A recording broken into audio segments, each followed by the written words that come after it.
Welcome back to CNN News 18 with me, Hem Kaur Saroya. In a mega impact of CNN News 18, the Luthra brothers, prime accused in the Goa fire tragedy case, have been detained in Thailand.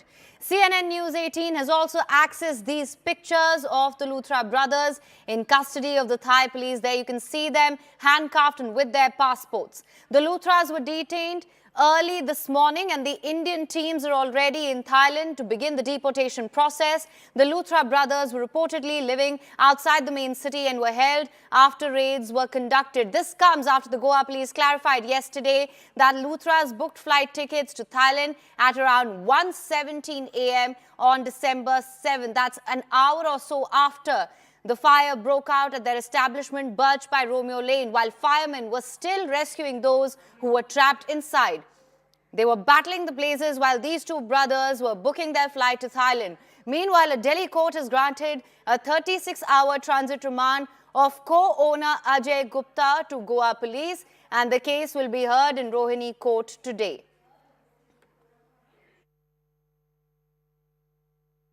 So this news that is just coming in that the Luthra brothers have been detained. They're being brought to the Phuket airport. Immigration services will ensure that all their immigration documents are checked, and after those legal formalities are completed, the brothers are likely to be handed over to Indian authorities.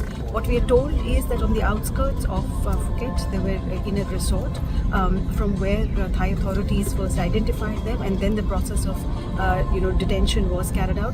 Interpol was informed, and then the Indian authorities were also taken into confidence. So their run away from the law of the land is finally coming to an end in Thailand. Any time now, they're likely to board the flight and reach Delhi.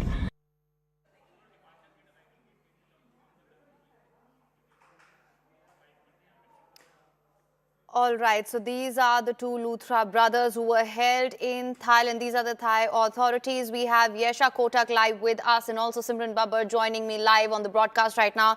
Yesha and Simran, thank you so much for staying on with us. Yesha, let me just come to you first. Of course, we're given to understand that Ajay Gupta, there's a transit remand for him as well. And a case will be heard in the Rohini court. Let's talk about the Luthra brothers who will first be brought to the national capital, New Delhi. The process of deportation is underway there, after which they will be brought to Goa because this is under the jurisdiction of the Goa police. What really awaits them there? This is pretty much endgame for the Luthra brothers, isn't it?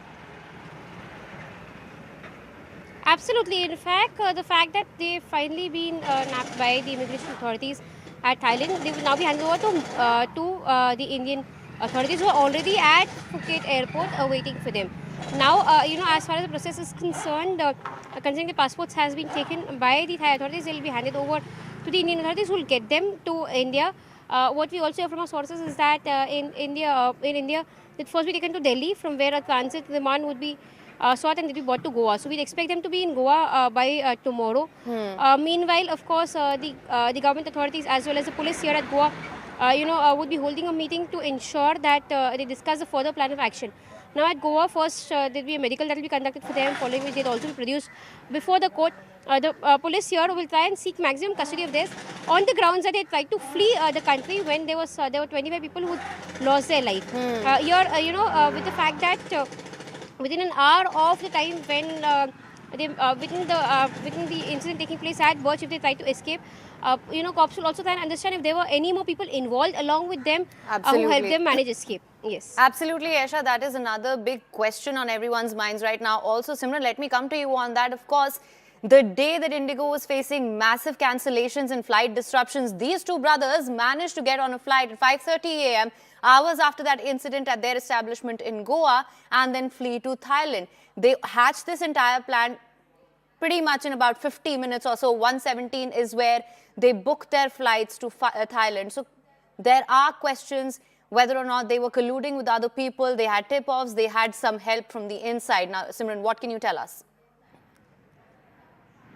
Well, absolutely. In fact, that's where the buck really stops. And as you spoke, that really, while the entire incident had unfolded, it had raised alarm. The authorities came in. The fire brigade also reportedly reached late, as per the latest account of the eyewitness that we had, in fact, in conversation with. While all of this was happening, the first priority of those who, on paper, are the owners and have been operating the functions here was to flee the country.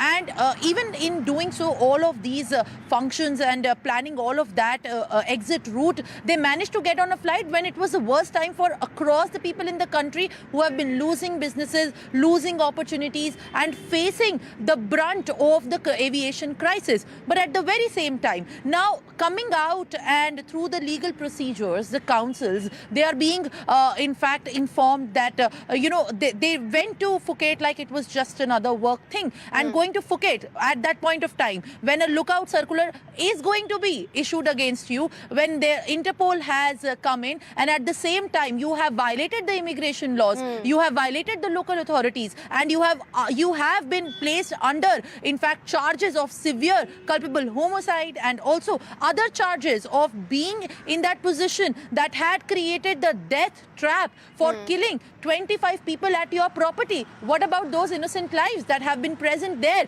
And what about these many properties that you have been sitting on, operating for over a large number of time and across these 2 years, violating all the norms, not even giving any reply to the local authorities? So that was a very blatant script for any criminal in making, whether it is about the local charges or is it about other charges related to the severe, in fact, acts as well under the BNS. But at the very same time, now the matter is going to be bringing, in fact, more relief for the Goa police. Because remember, there has been immense pressure on the Goa police as well, as questions were raised, as in fact Goa Chief Minister Pramod Sawant had also come out and took this matter in consideration, issued statement very particularly, also vowing that the strictest action will be taken. So at most, in fact, this seems as if this is going to be a big relief for all the authorities, including the officials and in fact the Goa Chief Minister as well, who had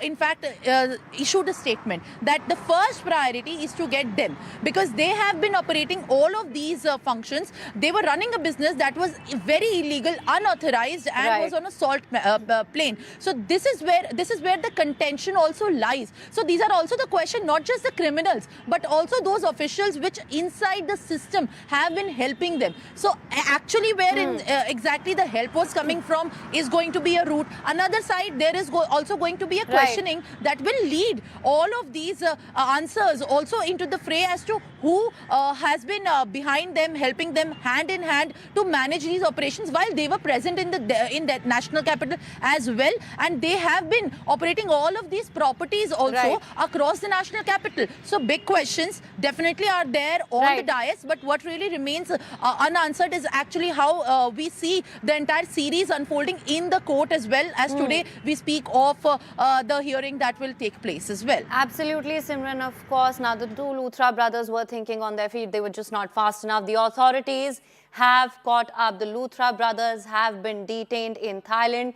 They did try and avert the Thai authorities there. Also, we're given to understand that they did try to change their resort one time or so, but that did not amount to anything. These are the visuals, exclusive CNN News 18 visuals that we're getting to you of the Luthra brothers since that fire at their establishment at Birch by Romeo Lane. That is them. Saurabh and Gaurav Luthra, handcuffed. Those are their passports, and they have been detained by the Thai authorities. Indian teams are already in Thailand and their deportation process is underway. We're given to understand that they will be brought back to India perhaps by this evening or maybe tomorrow. So that's what we do know right now. Let's also take a look at how the agencies have tracked the Luthras. Indian and Thai agencies, of course, this is an example of close coordination between the Indian and Thai agencies. They were in constant touch, we're given to understand. Now, Intel has also pinpointed the targets outside the main city limits. We are given to understand that the Luthra brothers, their movements were being tracked by the Thai authorities. This was a joint operation which was successfully conducted on the 11th of December. As you know, they were detained early this morning in Phuket. The Luthra brothers were detained. Immigration process is now underway and they are expected to return by late tonight or maybe early tomorrow morning, we're given to understand. And once the Luthra brothers are here, they will, of course, seek a transit remand and then be sent to Goa, where this is under the jurisdiction of the Goa police. And then, of course, they face the charge. The one big charge that we do know right now of is culpable homicide not amounting to murder. We have with us Yesha and Simran, who have stayed on with us. Yesha, let me just come to you on this one. The Luthra brothers hashed this entire plan in the span of an hour or so. They were not quick enough though. The Thai authorities were constantly tracking their movements. It's the intent of the brothers that will be brought to question also. Because why did they flee an hour after? It's up to them now to provide evidentiary support because they've cited that this was a work trip. A flight for which they booked at 1:17 a.m. an hour after the establishment was up in flames. Absolutely. When we speak of this, the fact that Luthra brothers had in fact gone ahead to flee within 1 hour of the incident questions their intent. Now, when the hearing took place yesterday at Rohini Court, there was a clear mention that it was a work trip. If it was a work trip, it would have been a well-planned trip. Like we've been discussing about in the midst of Indigo crisis when there were flights which were not available. The fact that Luthra brothers managed to get a flight, within 1 hour of the inferno, managed to escape within 5 hours of the fire taking place is in itself questionable, and this will be something that will be a strong argument before the court when the remand of Luthra brothers is sought. Now, on the other hand, that we speak of being the owners of the club, we of course saw a statement that came in from Saurabh Luthra after he reached Thailand. He said, he would support the families who lost their life. But the fact that there were 20 of his employees who had, who lost their life in the inferno, it was, as the owner of the pub, like you rightly said, was a responsibility of the Luthra brothers themselves. So this is, in fact, a question of intent. And, further questions, the intent of brothers on the hand that, there are cops have found that there have been several irregularities and illegal construction that has taken place on on this very property where the fire took place on 7th of December. Yes.